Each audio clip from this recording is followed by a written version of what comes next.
I was running around the track at the high school I attended in Milwaukee, and as I came around the far corner, I see this guy at the finish line. I mean, this big guy, he's a John Candy look-alike, and he's staring at me. And as I turn the corner, he just keeps looking and looking and looking. I'm running down the track, and he keeps leaning out and getting closer to the track.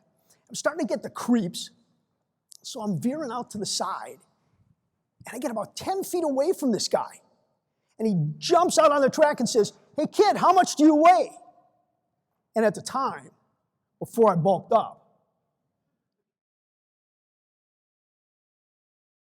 you have to be there for your employees.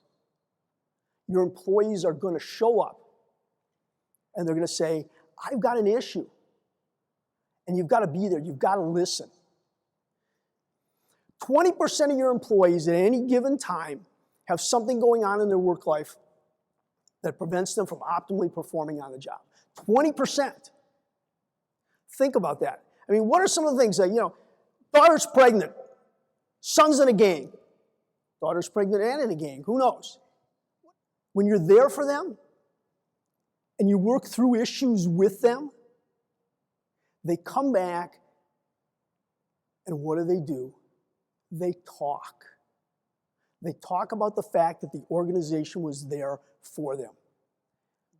50% of the people out there are not engaged. This Gallup runs this poll all the time. 17% are actively disengaged. They're fighting the organization. The plus side to numbers like that is we've got nowhere to go but up. But if you're there for your employees, you listen when they come in, they think, you know what, this organization cares enough about me, maybe I should care about the organization.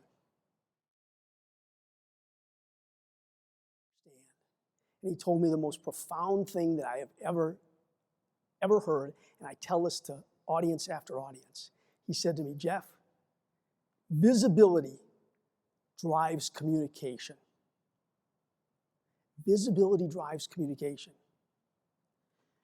Communication drives trust. And trust drives loyalty.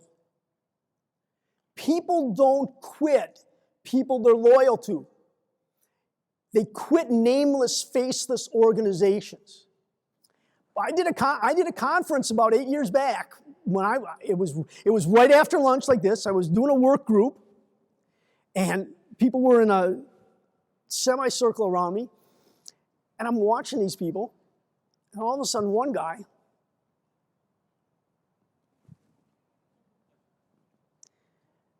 and then another guy, and then all of a sudden one guy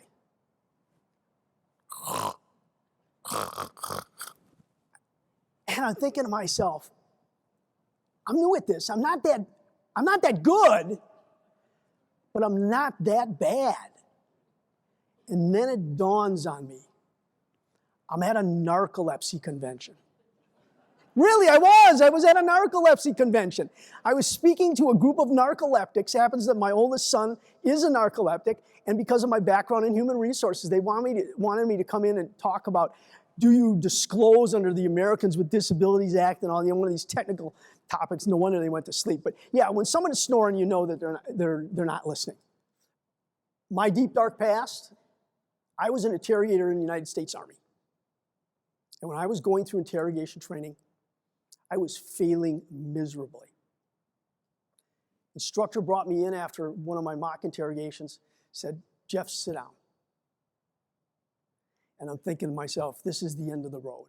You notice I've had that happen to me a lot. But he said, "Sit down."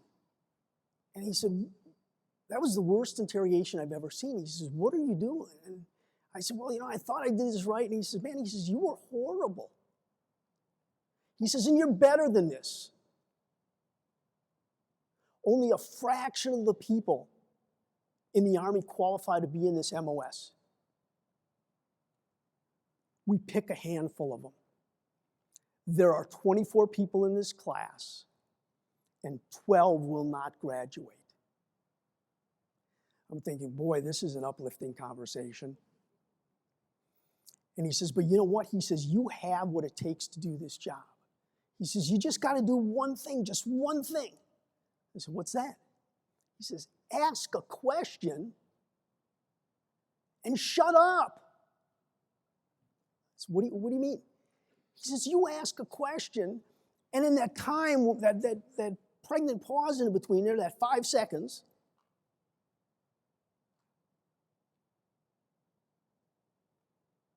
seems like forever. He says, you start talking. He says, just ask a question and then shut up. I said, that's it? He says, for now.